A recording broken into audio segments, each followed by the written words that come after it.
नमस्कार, जय श्री महाकाल। जैसा कि आप जानते ही हैं कि यह वर्ष संस्कार भारती के द्वारा पद्मश्री डॉक्टर वी श्री वाकनकर जी के जन्म शताब्दी वर्ष के रूप में मनाया जा रहा है, जिसका समापन उनके जन्म दिवस 4 मई 2020 को होने जा रहा है। इस उपलक्ष्य में श्री योगेंद्र पिपलोनिया जी द्वारा मुझे आग्रह किया गया कि मैं भी अपने विचार रखूं। चूंकि शैशव काल से ही वाकनकर जी का सानिध्य मुझे प्राप्त होता रहा।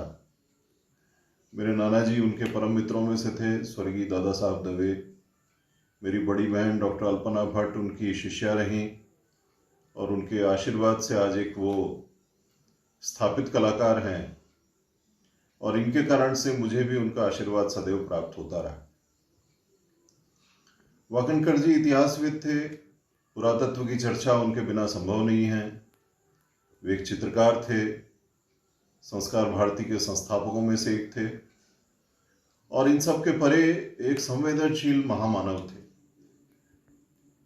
एक उपाधि उनको पद्मश्री की दी गई और मैं ऐसा मानता हूं कि पद्मश्री की उपाधि स्वयं उनको प्राप्त करके गौरवान्वित हुई होगी। उनके लिए एक ही उपाधि जो उनके व्यक्तित्व के अनुसार हो सकती है, वह है ऋषि। पुराणों में जिन ऋषियों का वर्णन आता है, वैसे ऋषि तुल्य महामानव वाकनकर जी थे। ऋषियों ने जिस प्रकार से अपनी रचनाओं पे अपना दावा नहीं किया, उसी प्रकार वाकनकर जी ने भी अपने कृतित्व पे कभी भी अपने नाम को आरोपित नहीं किया।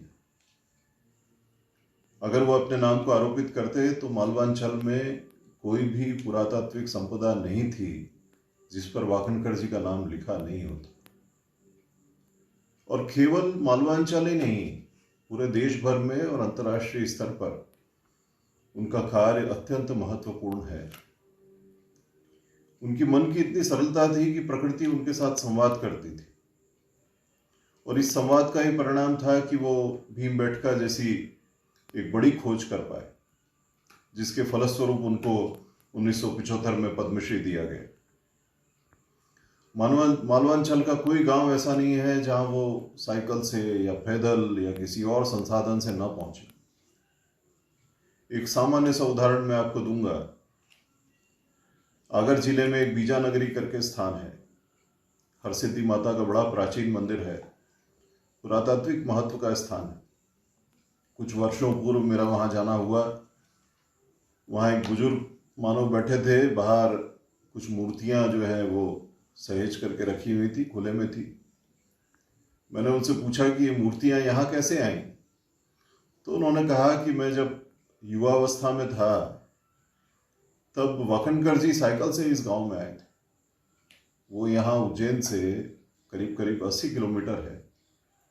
वाकनकर जी साइकिल से वहाँ गए थे, कई दिनों तक यहाँ रहे, अलग अलग स्थानों पर बिखरी हुई मूर्तियों को इकट्ठा किया और इकट्ठा करके मेरे से अर्थात उन बुजुर्ग से बोले कि अब तुम्हारा दायित्व है कि तुम इनको संभालो।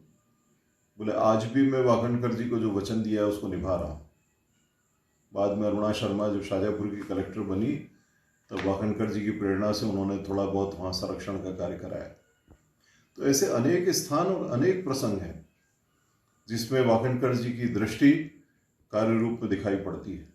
उज्जैन में ही महाकाल मंदिर में जो प्रतिमाएं हैं, यहाँ का जो संग्रहालय है और अन्यत्र बिखरी हुई कई प्रतिमाएं हैं, वे सब वाकनकर जी की खोज का परिणाम है।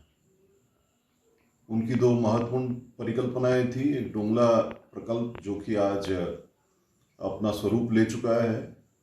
दूसरी परियोजना जिस पर वो कार्य कर रहे थे वह थी सरस्वती नदी की खोज की।